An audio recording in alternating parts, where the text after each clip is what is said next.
गांव शिवपुर, जहां से कोई बाहर का व्यक्ति शायद ही कभी गुजरा हो।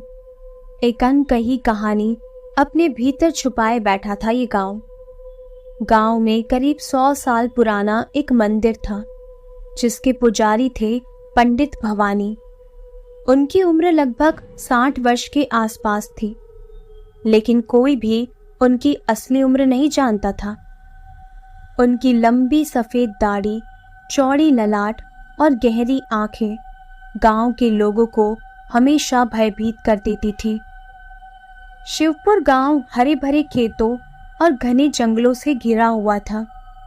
यहाँ के लोग सीधे सादे और मेहनती थे, लेकिन अंधविश्वासी भी थे। गांव के लोग पंडित भवानी से बहुत डरते थे। कहा जाता था कि पंडित भवानी का इस गांव में बहुत पुराना नाता था। उनके पूर्वज भी इसी मंदिर के पुजारी थे और वे किसी गूढ़ विद्या के जानकार थे। गांव के सबसे पुराने लोग कहते थे कि भवानी ने अपने बचपन में ही तंत्र मंत्र की शिक्षा लेनी शुरू कर दी थी। एक दिन गांव के कुछ युवाओं ने मंदिर के पुराने ग्रंथों को देखने का प्रयास किया, लेकिन पंडित भवानी ने उन्हें वहां से भगा दिया।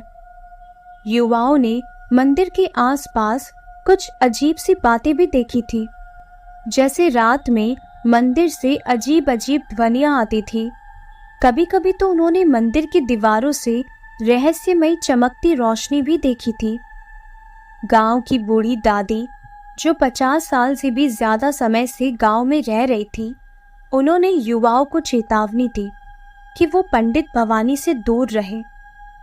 उस मंदिर में जो रहस्य छुपा है वो शायद बहुत खतरनाक है।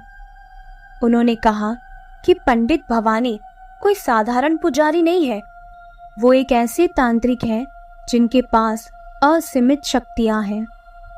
एक रात जब चांद बादलों के पीछे छिपा था और पूरी रात अंधेरे में डूबी हुई थी, गांव में एक अनहोनी घटना घटी। गांव के 2 नौजवान, राजू और मोहन, जो अक्सर देर रात तक जंगल में शिकार खेलने जाया करते थे, अचानक गायब हो गए। उनके परिवार वाले परेशान हो गए। पूरे गांव में हड़कंप मच गया। लोगों ने उन्हें ढूंढने के लिए रात भर खोजबीन की, लेकिन वे कहीं नहीं मिले।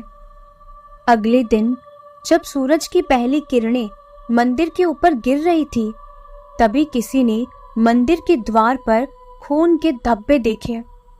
लोग डर से सहम गए। किसी ने हिम्मत नहीं दिखाई कि मंदिर के अंदर जाकर देखे कि वहां पर क्या हुआ था। गांव के लोग पंडित भवानी के पास पहुंचे और उनसे पूछा कि क्या वे जानते हैं कि राजू और मोहन कहाँ गए हैं। पंडित भवानी ने अपनी आंखें बंद कर ली और कुछ पलों के बाद वो बोले, वो दोनों अब इस दुनिया में नहीं है, उनके लिए प्रार्थना करो। लोग पंडित की बातों से और भी डर गए। उन्हें लगने लगा कि पंडित भवानी का हाथ इस घटना में जरूर है, लेकिन किसी की भी हिम्मत नहीं थी कि वो पंडित भवानी से इस बारे में कुछ कह सके। गांव के सरपंच ने लोगों को समझाया कि अभी समय ऐसा है कि हमें पंडित भवानी के साथ रहना चाहिए, ना कि उनके खिलाफ जाना चाहिए। अब तो गांव का माहौल बहुत भारी हो गया था। लोग अपने अपने घरों में बंद हो गए।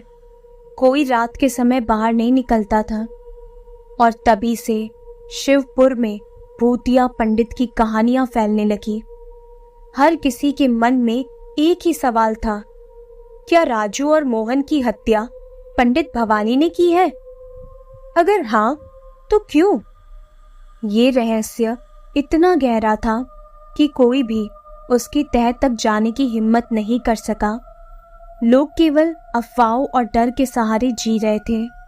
पंडित भवानी के भूतिया होने की कहानियां अब गांव के हर घर में गूंजने लगी, लेकिन हकीकत क्या थी ये कोई नहीं जानता था।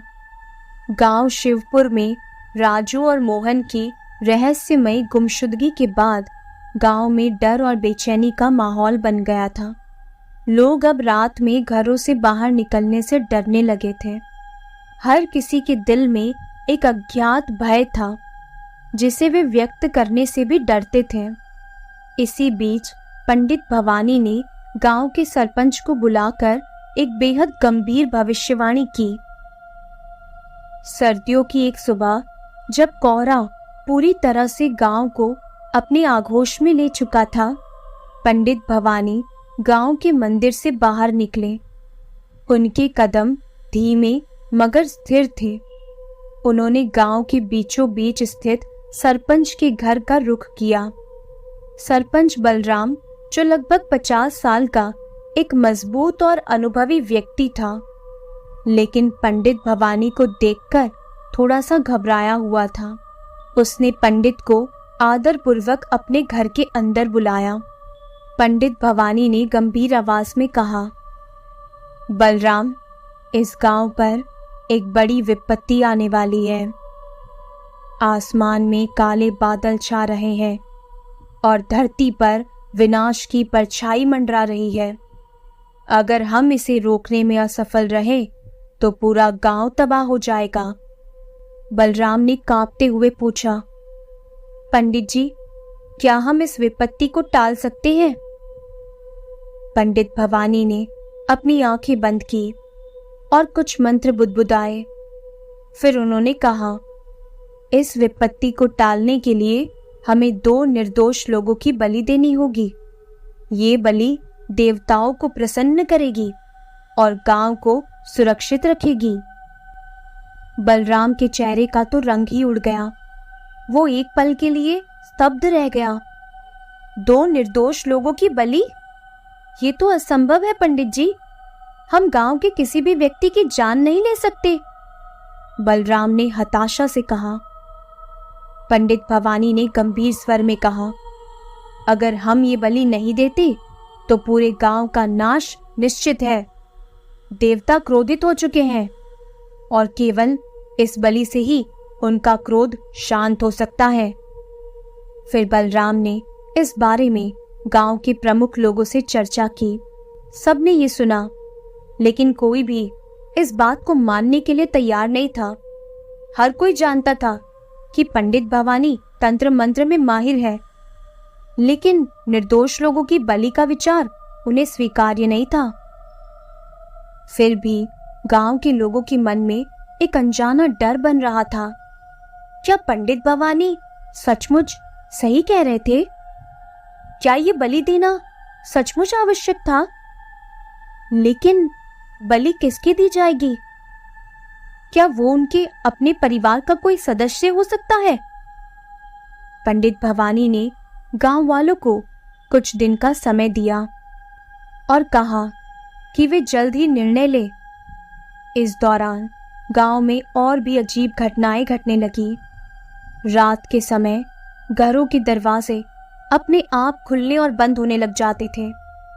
बच्चों को सपनों में भयानक आकृतियां दिखाई देने लगी और कई लोग रात में चौंक कर उठ जाते, मानो कोई उन्हें छू कर गया हो।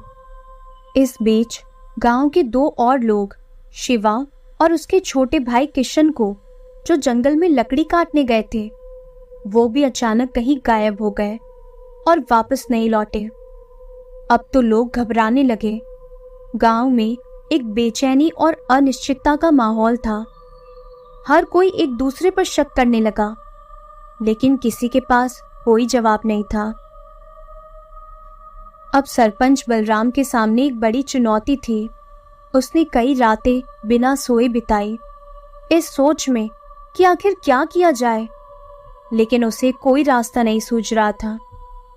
और फिर एक रात, जब पूरा गांव गहरी नींद में था, पंडित भवानी ने मंदिर में एक अनुष्ठान शुरू कर दिया। ये अनुष्ठान गांव के लिए नहीं, बल्कि उसके खुद के लिए था। उसने अपने शक्तिशाली मंत्रों और तंत्रों से एक भयानक शक्ति को बुलाया। मंदिर के अंदर से गूंजने वाली आवाजें, जो अब तक धीमी थी, अचानक तेज और स्पष्ट हो गई। और तभी एक डरावनी चीख ने पूरे गांव को हिला दिया। लोग बिस्तर से उठकर भागे, लेकिन कोई नहीं जानता था कि वो चीख कहां से आई थी। पंडित भवानी मंदिर के अंदर अपने अनुष्ठान में लीन थे, जबकि गांव वाले बाहर उस चीख की दिशा में देखने की कोशिश कर रहे थे। तभी एक चमकती हुई रोशनी मंदिर के ऊपर दिखाई दी और फिर गायब हो गई। गांव वालों के बीच इस घटना ने आतंक मचा दिया। वे समझ नहीं पा रहे थे कि ये सब क्या हो रहा है। क्या पंडित भवानी ने कोई बुरी आत्मा को बुला लिया था, या ये देवताओं का कोई संकेत था? इस घटना के बाद लोग और भी ज्यादा भयभीत हो गए। गांव का रहस्य और गहरा हो गया। अब ये सिर्फ एक सवाल नहीं था कि बलि दी जाए या नहीं, बल्कि ये भी कि क्या पंडित भवानी की भविष्यवाणी सच हो रही है। पंडित भवानी द्वारा किए गए अनुष्ठान के बाद गांव में अजीब घटनाएं तेजी से बढ़ने लगी। लोगों के बीच डर और बेचैनी का माहौल गहराता जा रहा था। उस रात के बाद गांव में कोई भी व्यक्ति चैन से नहीं सो सका। हर कोई अपने परिवार की सुरक्षा को लेकर चिंतित था। अगली सुबह पंडित भवानी ने गांव वालों को मंदिर में बुलाया। सभी गांव वाले मंदिर के सामने एकत्र हुए, जहां पंडित भवानी ने अपनी गूढ़ और गंभीर आवाज में कहा, देवताओं ने हमें एक और संकेत भेजा है। इस गांव को बचाने का एकमात्र तरीका वही है जो मैंने पहले बताया था। हमें 2 निर्दोष लोगों की बलि देनी होगी। गांव वालों के चेहरे पर हताशा और भय के मिश्रित भाव थे। वे जानते थे कि पंडित भवानी के कहे को नजरअंदाज करना उनके लिए कितना खतरनाक हो सकता है, लेकिन किसी निर्दोष की बलि देने का विचार भी उनके दिलों को चीर रहा था। गांव के सबसे बुजुर्ग व्यक्ति, जिन्हें लोग बाबा कहते थे, उन्होंने पंडित भवानी से प्रश्न किया, पंडित जी, क्या कोई और तरीका नहीं है? क्या हम कुछ और कर सकते हैं ताकि इस बलि को टाला जा सके? पंडित भवानी ने ठंडी निगाहों से बाबा को देखा और बोले, मैंने जो कहा है वही सच है। अगर हम इस बलि को नहीं देंगे तो पूरे गांव का सर्वनाश हो जाएगा। देवता क्रोधित हैं और हमें उनकी शांति के लिए ये बलिदान देना ही होगा। गांव वालों में हताशा और भय और भी गहरा गया। लोग एक दूसरे से फुसफुसाकर बातें करने लगे। किसी के मन में साहस नहीं था कि वो पंडित भवानी का सामना कर सके। अचानक पंडित भवानी ने घोषणा की, हम कल पूर्णिमा की रात को इस अनुष्ठान को पूरा करेंगे। तब तक गांव के लोग ये तय कर लें कि वो किसकी बलि देंगे। ये सुनते ही गांव वालों के चेहरे का रंग उड़ गया। पंडित भवानी ने उनकी ओर से चुनाव करने की बात नहीं की थी, बल्कि गांव वालों से ही यह निर्णय लेने के लिए कहा था, और ये एक असंभव स्थिति थी। गांव के कुछ लोग, जिनमें सरपंच बलराम भी शामिल थे, उन्होंने एक गुप्त बैठक की। उन्होंने तय किया कि वो पंडित भवानी के खिलाफ कुछ करेंगे। बाबा ने भी कहा, ये बलि देने का विचार पाप है, हमें इसका विरोध करना चाहिए। लेकिन गांव के कुछ लोग, जो पंडित भवानी के प्रभाव में थे, उन्होंने बलि देने के विचार को समर्थन दिया। उनका मानना था कि अगर वो ये नहीं करते तो पूरा गांव बर्बाद हो जाएगा। इसी बीच पंडित भवानी ने मंदिर के अंदर एक और अनुष्ठान की तैयारी शुरू कर दी। ये अनुष्ठान पहले से भी ज्यादा भयानक था। इस बार उन्होंने मंदिर के अंदर एक विशेष यज्ञ कुंड बनाया, जो एक विचित्र चमक से भरा हुआ था। उन्होंने देवताओं को प्रसन्न करने के लिए गुप्त मंत्रों का जाप शुरू किया। गांव वालों को इस बात की भनक नहीं थी कि पंडित भवानी ने गांव पर एक बड़ा जाल बिछाया था। इस जाल का उद्देश्य केवल बलि लेना नहीं था, बल्कि इससे भी बड़ा और गहरा रहस्य इसमें छुपा हुआ था। पंडित भवानी अपने अंदर ही एक भयानक शक्ति को जगाने की तैयारी कर रहे थे और इसके लिए उन्हें बलिदान की जरूरत थी। बलराम और बाबा, जो पंडित के इरादों पर शक कर रहे थे, उन्होंने फैसला किया कि वो पंडित भवानी के अनुष्ठान को किसी भी तरह से रोकेंगे। उन्होंने कुछ भरोसेमंद गांव वालों के साथ मिलकर एक योजना बनाई। उन्होंने तय किया कि वो अनुष्ठान की रात को मंदिर में छुपकर पंडित भवानी की हरकतों पर नजर रखेंगे और सही समय पर उन्हें रोकेंगे। अगली रात जब चांद पूर्णिमा के कारण अपने पूरे जोश में था, गांव का माहौल और भी रहस्यमय और डरावना हो गया। मंदिर के चारों ओर घना अंधेरा और रहस्यमय सन्नाटा था। पंडित भवानी अपने यज्ञ कुंड के पास बैठकर मंत्रोच्चारण कर रहे थे। उनके चारों ओर एक भयानक साया मंडरा रहा था। बलराम, बाबा और उनके साथी मंदिर के आसपास छुपकर पंडित भवानी के हर कदम को देख रहे थे। वो जानना चाहते थे कि पंडित का असली इरादा क्या है। जैसे जैसे अनुष्ठान बढ़ता गया, यज्ञ कुंड की लपटें और तेज होने लगी। अचानक पंडित भवानी ने अपनी आंखें बंद की और जोर से मंत्र पढ़ने लगे। तभी यज्ञ कुंड से एक तेज चमक निकली और एक भयानक आकृति प्रकट हो गई। बलराम और उनके साथी इस दृश्य को देखकर सहम गए। वो आकृति पंडित भवानी के आगे झुकी और पंडित ने उसे कुछ आदेश दिया और इसके बाद वो आकृति धीरे धीरे गायब हो गई। बलराम ने बाबा की ओर देखा और धीमे स्वर में कहा, पंडित भवानी कोई साधारण व्यक्ति नहीं है, हमें इसे रोकना होगा, इससे पहले कि वो कुछ और बुरा करे। बाबा ने सिर हिलाया और धीरे से कहा, लेकिन हमें ये जानना होगा कि उसका असली मकसद क्या है। शायद वो जो दिखा रहा है उससे भी कुछ ज्यादा भयानक हो सकता है। गांव वाले अब दो हिस्सों में बंट चुके थे। एक हिस्सा जो पंडित भवानी पर पूरी तरह से विश्वास करता था और दूसरा जो उनकी सच्चाई को उजागर करना चाहता था। लेकिन पंडित भवानी का रहस्य और गहरा होता जा रहा था और इसके साथ ही गांव के भविष्य पर एक भयानक खतरा मंडरा रहा था।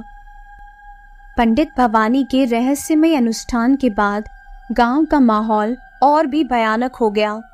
लोग अब दिन के समय भी डरे हुए थे। किसी को भी समझ में नहीं आ रहा था कि पंडित भवानी के अनुष्ठान का उद्देश्य क्या था, लेकिन हर कोई ये महसूस कर रहा था कि कुछ भयानक होने वाला है। गांव में रहस्यमय गुमशुदगियों का सिलसिला जारी था। राजू और मोहन के गायब होने के कुछ दिन बाद शिवा और उसके भाई किशन का भी कोई पता नहीं चल रहा था। उनके परिवार वाले पूरी तरह से टूट चुके थे। पूरे गांव में इन गुमशुदगियों को लेकर अजीब सी बेचैनी थी। बलराम और बाबा, जो पंडित भवानी की सच्चाई को उजागर करना चाहते थे, अब और भी चौकस हो गए थे। उन्होंने फैसला किया कि वो गांव में हो रही हर घटना पर नजर रखेंगे और पंडित भवानी के हर कदम का पीछा करेंगे। एक रात जब गांव के लोग गहरी नींद में थे, बलराम और बाबा कुछ और गांव वालों के साथ मिलकर मंदिर के पास छिप गए। वे पंडित भवानी के अगली चाल का इंतजार कर रहे थे। उस रात हवाओं में एक अजीब सी ठंडक और सिहरन सी थी। मंदिर के आसपास का माहौल भयानक रूप से शांत था, जैसे कोई बड़ी घटना घटने वाली हो। आधी रात के बाद पंडित भवानी मंदिर से बाहर निकले। उनके हाथ में एक बड़ी सी तांत्रिक माला थी और वो धीमे धीमे मंत्रों का जाप कर रहे थे। बलराम और बाबा ने चुपचाप उनका पीछा किया। पंडित भवानी मंदिर के पिछले हिस्से में स्थित एक पुराने कुएं की ओर बढ़ रहे थे, जो अब सूखा हुआ पड़ा था और गांव वालों द्वारा लंबे समय से त्यागा जा चुका था। कुएं के पास पहुंचकर पंडित भवानी रुक गए और कुछ देर तक आसमान की ओर देखते रहे। फिर उन्होंने अपनी माला कुएं में फेंक दी और जोर जोर से मंत्र पढ़ने लगे। तभी कुएं के अंदर से एक भयानक आवाज गूंजने लगी। वो आवाज इतनी खतरनाक थी कि बलराम और बाबा के रोंगटे खड़े हो गए। आवाज के साथ साथ कुएं से नीली रोशनी की किरणें निकलने लगी। ऐसा लग रहा था कि कुएं के अंदर कोई भूतिया ताकत जाग गई हो। बलराम और बाबा समझ नहीं पा रहे थे कि क्या करें। उन्होंने बाकी गांव वालों को सतर्क किया, लेकिन किसी की हिम्मत नहीं हो रही थी कि वो पंडित भवानी के पास जाए और उनसे कुछ भी पूछे। कुएं की रोशनी और आवाजें धीरे धीरे तेज होती गईं। तभी पंडित भवानी ने अपनी आंखें बंद की और एक आखिरी मंत्र पढ़ा। इसके बाद वो रोशनी और आवाज एकाएक बंद हो गई। सब कुछ फिर से शांत हो गया, जैसे कुछ हुआ ही नहीं था। पंडित भवानी वापस मंदिर की ओर मुड़े और चले गए, लेकिन बलराम और बाबा को ये सब कुछ और भी रहस्यमयी और खतरनाक लग रहा था। अगली सुबह गांव वालों ने देखा कि कुएं के चारों ओर गहरे लाल रंग के निशान थे, जैसे किसी ने वहां खून बहाया हो। लोग भयभीत हो गए। अब गांव में हर कोई अपने घरों से बाहर निकलने से डर रहा था। राजू, मोहन, शिवा और किशन के परिवार अब पूरी तरह से टूट चुके थे। वो ये समझ नहीं पा रहे थे कि उनके प्रियजन कहाँ गए। गांव का हर व्यक्ति इस बात से डर रहा था कि अगला नंबर उनका हो सकता है। इस बीच बलराम और बाबा ने गांव के कुछ और लोगों को विश्वास में लेकर पंडित भवानी के खिलाफ जाने का निर्णय लिया। उन्होंने तय किया कि वे किसी भी हालत में पंडित भवानी के भयानक रहस्य का पर्दाफाश करेंगे। गांव के बाहर एक पुरानी गुफा थी, जिसे लोग भूतों की गुफा कहते थे। कहा जाता था कि वहां प्राचीन काल में तांत्रिक अनुष्ठान किए जाते थे। बलराम और बाबा को शक था कि पंडित भवानी का इस गुफा से कोई गहरा संबंध है। उन्होंने तय किया कि वो उस गुफा में जाकर वहां के रहस्यों को जानने की कोशिश करेंगे। लेकिन ये सब कुछ इतना आसान नहीं था। गुफा के अंदर जाने का मतलब था मौत के मुंह में कदम रखना, लेकिन अब उनके पास और कोई रास्ता नहीं था। बलराम, बाबा और उनके कुछ साथी अगले दिन गुफा की ओर बढ़े। गुफा के अंदर अंधेरा और नमी थी और उसमें से एक अजीब सी बदबू आ रही थी। गुफा के अंदर कदम रखते ही उन्हें एक विचित्र आभास हुआ, जैसे कोई अदृश्य शक्ति उन्हें देख रही हो। गुफा के अंदर जाते ही उन्हें दीवारों पर अजीबोगरीब चित्र दिखे। इन चित्रों में तंत्र मंत्र से जुड़े हुए भयानक दृश्य थे, जिनमें बलिदान और प्राचीन राक्षसों की आकृतियां भी बनी हुई थी। गुफा के सबसे गहरे हिस्से में उन्होंने एक पुराना तांत्रिक यंत्र देखा, जो रक्त से सना हुआ था। इस यंत्र के पास ही कुछ इंसानी हड्डियां भी पड़ी हुई थी। ये सब देखकर बलराम और बाबा समझ गए कि यहाँ जरूर कुछ बहुत बुरा हुआ है। उन्होंने गुफा की दीवारों पर कुछ संकेत भी देखे, जो उन्हें पंडित भवानी के मंदिर में देखे गए निशानों से मिलते जुलते लगे। अचानक गुफा के अंदर एक तेज हवा चलने लगी और उनके चारों ओर अंधेरा गहराने लगा। बलराम और बाबा को ऐसा लगा जैसे गुफा उन्हें अपने अंदर समा रही हो। वे डर के मारे बाहर की ओर भागे। गुफा के बाहर आकर उन्होंने राहत की सांस ली, लेकिन वे समझ चुके थे कि पंडित भवानी कोई साधारण पुजारी नहीं, बल्कि एक भयानक तांत्रिक है, जिसने गांव के लोगों की जिंदगियों से खेला है। बलराम और बाबा ने तय किया कि वो गांव में जाकर सबको ये सच बताएंगे। लेकिन सवाल ये था कि क्या गांव वाले उनकी बात पर विश्वास करेंगे, और अगर हाँ, तो क्या वे पंडित भवानी का सामना करने की हिम्मत जुटा पाएंगे? चलिए तो जानते हैं कि आगे क्या हुआ। बलराम और बाबा गुफा से बाहर आ चुके थे, लेकिन उनके मन में एक बड़ा बोझ था। वे जानते थे कि अब पंडित भवानी का सामना करना आसान नहीं होगा। गुफा में देखी गई भयानक चीजों ने उनके दिलों में और भी भय पैदा कर दिया था, लेकिन उन्होंने ठान लिया था कि वो इस रहस्य को उजागर करके रहेंगे। गांव लौटते ही उन्होंने सबसे पहले सरपंच के घर पर एक बैठक बुलाई। इसमें गांव के कुछ प्रमुख लोग शामिल हुए।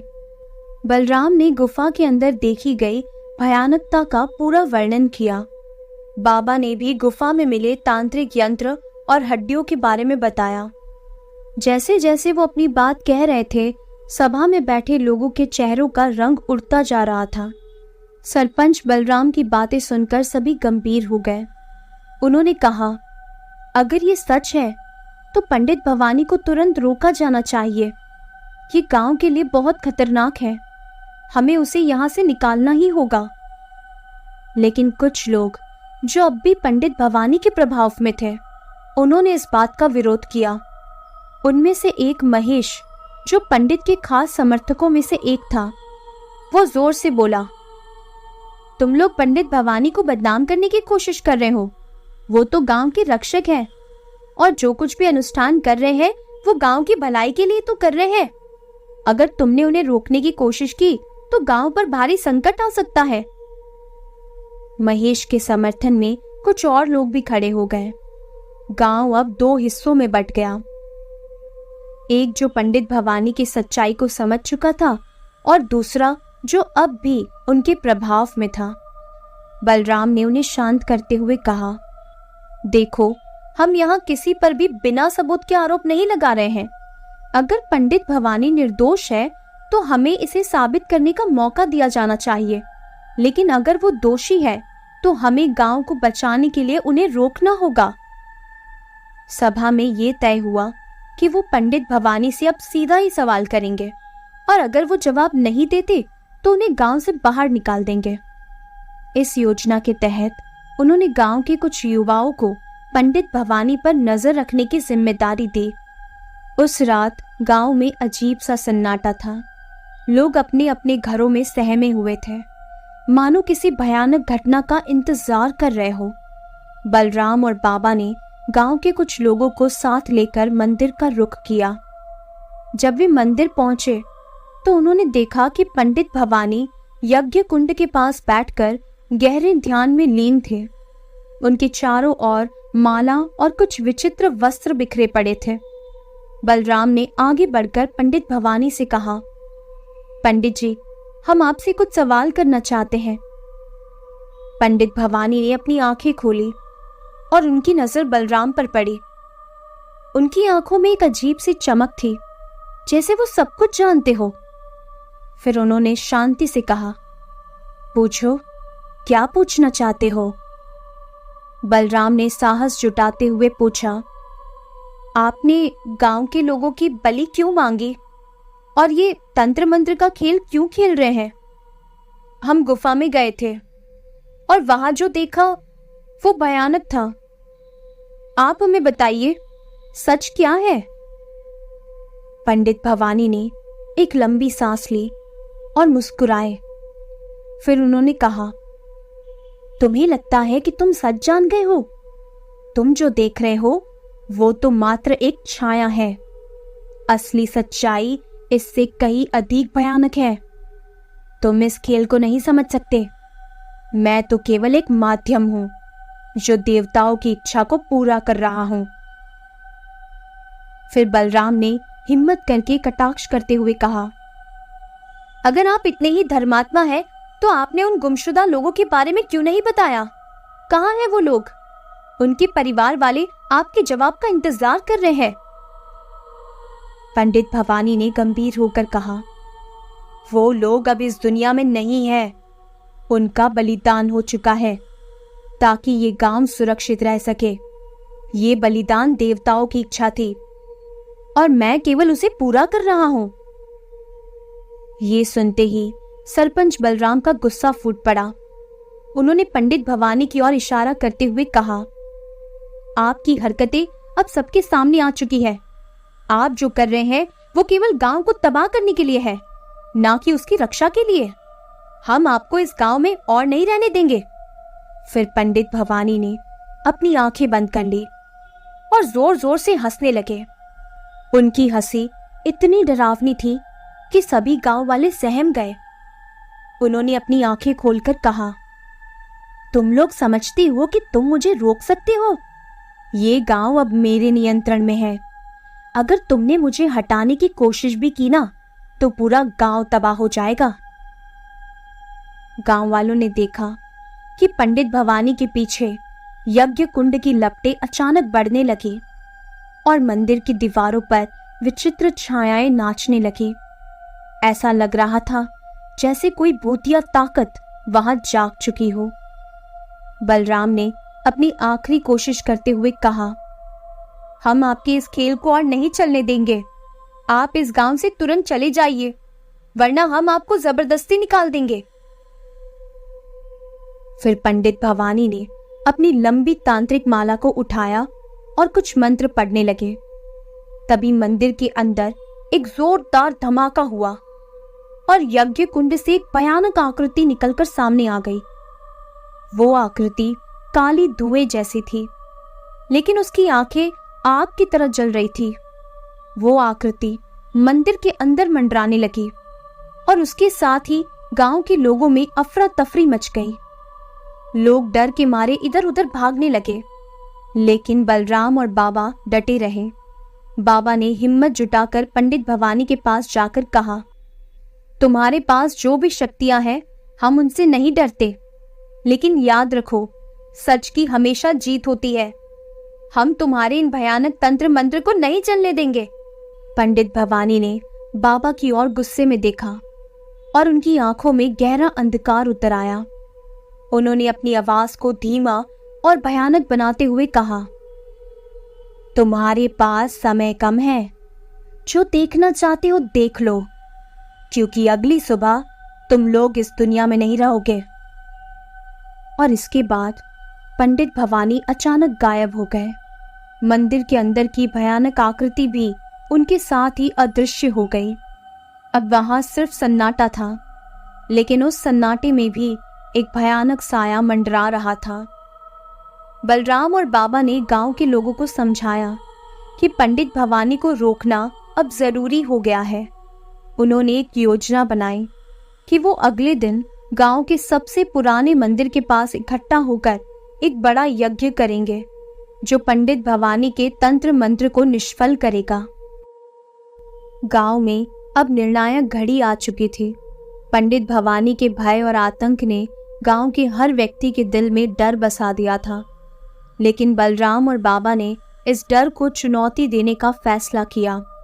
गांव के सबसे पुराने और पवित्र मंदिर के पास एक बड़ा यज्ञ आयोजित करने की योजना बनाई गई, जिससे पंडित भवानी के तंत्र मंत्र को निष्फल किया जा सके।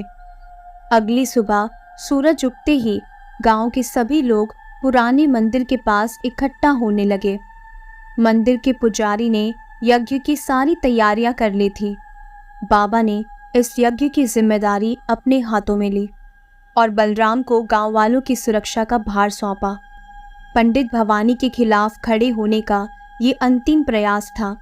अगर वो इसमें सफल नहीं होते तो पूरा गांव पंडित भवानी के अंधकारमय तंत्र मंत्र की चपेट में आ सकता था।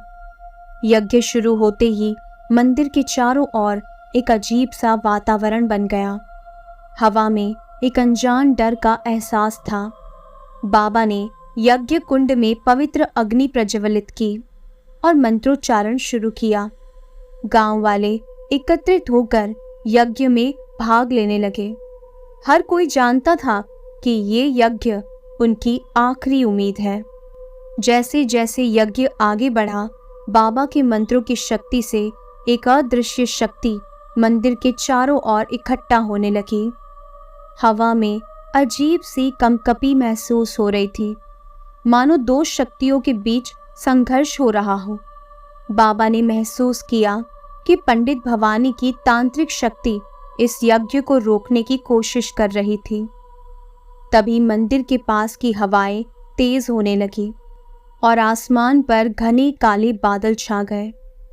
ऐसा लग रहा था जैसे कोई तूफान आने वाला हो। पंडित भवानी अचानक प्रकट हुए। उनके साथ वही भयानक आकृति थी जो पिछली रात मंदिर में देखी गई थी। इस बार वो आकृति और भी भयानक दिख रही थी। उसकी आंखों से आग की लपटें निकल रही थी और उसके चारों ओर काले धुएं की लहरें फैल रही थी। पंडित भवानी ने जोर से चिल्लाते हुए कहा, तुम लोग इस यज्ञ से मुझे रोकने की कोशिश कर रहे हो। तुम नहीं जानते कि तुम्हारी छोटी सी शक्ति मेरे सामने कुछ भी नहीं है। ये गांव अब मेरा है और मैं जो चाहूंगा वही होगा। बाबा ने अपने ध्यान को भटकने नहीं दिया। उन्होंने अपने मंत्रों को और भी तेज कर दिया। बलराम ने पंडित भवानी की तरफ देखा और कहा, हम आपके डर से नहीं डरेंगे। ये गांव हमारी आत्मा है और हम इसे आपकी शैतानी ताकतों से बचा कर रहेंगे। पंडित भवानी ने अपनी माला उठाई और जोर से मंत्र पढ़ने लगे। उनके मंत्रों का प्रभाव इतना भयानक था कि यज्ञ की आग एक पल के लिए कमजोर पड़ने लगी। लेकिन बाबा ने हार नहीं मानी। उन्होंने अपने मंत्रों की शक्ति को दुगुना कर दिया और यज्ञ में घी और अन्य पवित्र सामग्रियों की आहुति देने लगे। गांव के लोग भयभीत होकर ये सब कुछ देख रहे थे। कई लोगों ने अपनी आंखें बंद कर ली और कुछ ने भगवान से प्रार्थना करना शुरू कर दिया। पंडित भवानी की भयानक आकृति अब मंदिर की ओर बढ़ रही थी। उसकी शक्ति हर पल बढ़ती जा रही थी। ऐसा लग रहा था जैसे वो यज्ञ कुंड की आग को बुझा देगी और बाबा के मंत्रों को बेअसर कर देगी। लेकिन तभी बाबा ने अपने मंत्रों में अंतिम शक्ति झोंक दी। उन्होंने भगवान से प्रार्थना करते हुए यज्ञ की आग में अपनी माला और तांत्रिक यंत्र की आहुति दी। जैसे ही माला और यंत्र आग में समर्पित हुए, एक भयानक गर्जना के साथ यज्ञ कुंड से एक तेज रोशनी निकली। ये रोशनी इतनी तीव्र थी कि पंडित भवानी और उसकी भयानक आकृति को पीछे हटना पड़ा। फिर पंडित भवानी ने गुस्से में चिल्लाते हुए कहा, यह असंभव है। मेरी शक्ति को कोई नहीं रोक सकता। तुम लोग अपनी मौत के साथ खेल रहे हो। लेकिन बाबा ने अपनी पूरी शक्ति को आखिरी बार झोंकते हुए कहा, ये गांव भगवान का है और यहाँ केवल भगवान का शासन चलेगा। तुम्हारी शैतानी शक्तियां अब समाप्त होने वाली है। तभी यज्ञ कुंड से निकलने वाली रोशनी ने पंडित भवानी की आकृति को अपने घेरे में ले लिया। उस भयानक आकृति ने एक अंतिम चीख मारी और धुएं के गुब्बार में बदल गई। पंडित भवानी की आंखों में डर और गुस्से का मिश्रण था। उन्होंने एक बार और मंत्र पढ़ने की कोशिश की, लेकिन वो अब असफल हो रहे थे। उनकी शक्ति टूटने लगी थी। आखिरकार पंडित भवानी ने एक भयानक चीख मारी और उसकी तांत्रिक शक्ति उसी में समाहित हो गई। पंडित भवानी के शरीर में आग लग गई और वो जलकर राख हो गए। उनकी राख हवा में उड़ गई और एक पल में वहां केवल सन्नाटा रह गया। गांव के लोग सहमे हुए थे, लेकिन उनके चेहरे पर राहत की झलक थी। बाबा ने थकावट से भरी सांस ली और यज्ञ कुंड को प्रणाम किया। बलराम ने बाबा को सहारा दिया और धीरे से कहा, हमने आखिर इसे कर दिखाया। अगले दिन गांव में पंडित भवानी की चर्चा खत्म हो गई थी। उनके नाम के साथ जुड़े भयानकता के किस्से अब गांव की इतिहास का हिस्सा बन गए थे। गांव वाले अब यज्ञ के बाद से पहले से अधिक एकजुट और मजबूत महसूस कर रहे थे। गांव अब शांति की ओर बढ़ रहा था। पंडित भवानी के अंत के बाद लोगों के चेहरों पर फिर से मुस्कान लौट आई थी। गांव वाले अपने कामों में व्यस्त हो गए और पंडित भवानी से जुड़े सारे डर धीरे धीरे उनके मन से मिटने लगे। लेकिन बलराम और बाबा के मन में कुछ सवाल अभी भी अनुत्तरित थे। उन्हें ये समझ में नहीं आ रहा था कि पंडित भवानी के अचानक प्रकट होने और उसकी भयानक तांत्रिक शक्तियों का स्रोत क्या था। बाबा ने गांव वालों को बताया कि अब खतरा खत्म हो चुका है, लेकिन अंदर ही अंदर वो ये जानना चाहते थे कि पंडित भवानी की असली ताकत का स्रोत क्या था। एक दिन बाबा और बलराम ने तय किया कि वो पंडित भवानी की कुटिया में जाकर वहां कुछ सुराग ढूंढेंगे। उन्हें ये शक था कि पंडित भवानी ने वहां कुछ ऐसा जरूर छोड़ दिया होगा जो उनकी तांत्रिक शक्तियों का राज खोल सके। जब वे दोनों पंडित भवानी की कुटिया पहुंचे तो वहां का माहौल रहस्यमय था। कुटिया अब वीरान और खंडहर में बदल चुकी थी। दीवारों पर समय की मार की वजह से दरारें पड़ चुकी थी और जगह जगह पर धूल जम गई थी। लेकिन जैसे ही वो अंदर गए, उन्हें वहां की हवा में एक अजीब सा एहसास हुआ। ऐसा लगा कि कोई अदृश्य शक्ति अब भी वहां मौजूद थी। कुटिया के अंदर बहुत अंधेरा था। बलराम ने एक मशाल जलाई और दोनों ने अंदर की तलाशी शुरू की। कुटिया के कोने में उन्हें तांत्रिक यंत्र और किताबें मिली। इन किताबों में पंडित भवानी के अनुष्ठानों के बारे में लिखा हुआ था। लेकिन सबसे अजीब चीज उन्हें कुटिया के पीछे एक छोटे दरवाजे के पीछे मिली। इस दरवाजे के बारे में गांव में किसी ने कभी नहीं सुना था। दरवाजा बहुत ही पुराना और जंग लगा हुआ सा था। बाबा ने बलराम को दरवाजा खोलने के लिए इशारा किया। जैसे ही दरवाजा खोला गया, एक सीढ़ी नीचे की ओर जाती हुई दिखाई दी। ये सीढ़ी कुटिया के नीचे किसी गुप्त तहखाने की ओर जाती थी। बलराम और बाबा ने बिना कोई समय गवाए नीचे जाने का फैसला किया। सीढ़ियों से उतरते ही उन्हें ठंडक का एहसास हुआ और दीवारों पर अजीबोगरीब प्रतीक और चित्र देखने को मिले। नीचे पहुंचते ही वो एक बड़े से कमरे में पहुंचे, जहां कई विचित्र वस्त्र और तांत्रिक सामग्री बिखरी पड़ी थी। कमरे के बीचों बीच एक बड़ा सा तांत्रिक मंडल बना हुआ था, जिसमें कुछ विचित्र चिन्ह बने थे। लेकिन जो चीज सबसे ज्यादा ध्यान खींच रही थी वो था एक बड़ा सा पत्थर का ताबूत। इस ताबूत पर कुछ तांत्रिक प्रतीक और मंत्र खुदे हुए थे। ऐसा लग रहा था कि इसे यहाँ किसी खास उद्देश्य से रखा गया था। बाबा ने ताबूत के चारों ओर मंत्र पढ़ते हुए चलना शुरू किया। बलराम ने ताबूत को ध्यान से देखा और फिर बाबा की तरफ देखा। क्या इसमें कोई भयानक शक्ति है? बलराम ने पूछा। बाबा ने गंभीर होकर कहा, ये ताबूत बहुत पुराना है और इसमें बहुत ताकतवर शक्ति कैद है। ये वही शक्ति हो सकती है जिसने पंडित भवानी को अपनी ताकत दी थी। हमें इसे नहीं खोलना चाहिए। लेकिन जैसे ही बाबा ने ताबूत से दूर हटने की कोशिश की, ताबूत अपने आप ही हल्का सा हिलने लगा। अचानक ताबूत का ढक्कन जोरदार आवाज के साथ खुल गया। बलराम और बाबा सहम गए। ताबूत के अंदर एक कंकाल पड़ा हुआ था, लेकिन ये कोई साधारण कंकाल नहीं था। उसकी आंखों की जगह दो चमकते हुए पत्थर थे, जो काले अंधेरे में भी चमक रहे थे। तभी कमरे में अचानक से ठंडी हवा चलने लगी और उन पत्थरों से एक नीली रोशनी निकलने लगी। वो रोशनी धीरे धीरे कंकाल के चारों ओर घूमने लगी और एक भयानक आभास पैदा होने लगा। बाबा ने तुरंत समझ लिया कि ये वही शक्ति थी जिसने पंडित भवानी को अपने वश में कर लिया था। कंकाल ने अचानक अपनी आंखें खोली और जोर से चिल्लाया, तुमने मेरी शांति को भंग कर दिया। अब तुम्हें भी वही अंजाम भुगतना होगा जो पंडित भवानी का हुआ। बलराम और बाबा समझ नहीं पाए कि क्या करें। कंकाल की आवाज इतनी भयानक थी कि उनके पैर जड़ हो गए थे। उस कंकाल ने अपना हाथ उठाया और तांत्रिक मंडल की तरफ इशारा किया। अचानक मंडल के भीतर से आग की लपटें निकलने लगी और पूरा कमरा कांपने लगा।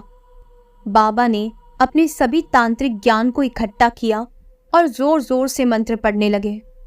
बलराम ने मशाल को लेकर मंडल के पास पहुंचकर उसे तोड़ने की कोशिश की, लेकिन वो आग की लपटों के सामने बेबस था।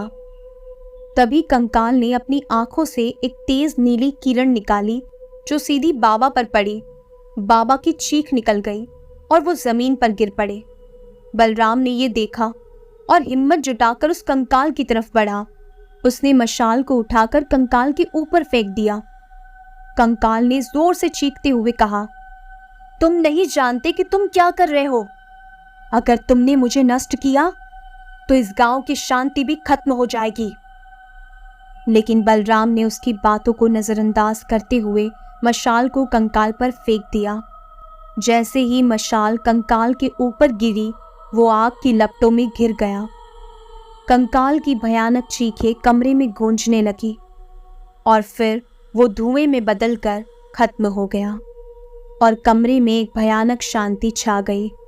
बलराम ने बाबा को उठाया और जल्दी से तहखाने से बाहर निकला।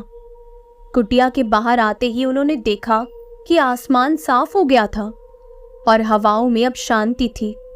लेकिन अंदर ही अंदर उन्हें ये एहसास था कि उन्होंने कुछ बहुत ही भयानक और रहस्यमय चीज को खत्म कर दिया है, जिसका असर लंबे समय तक गांव पर रह सकता है।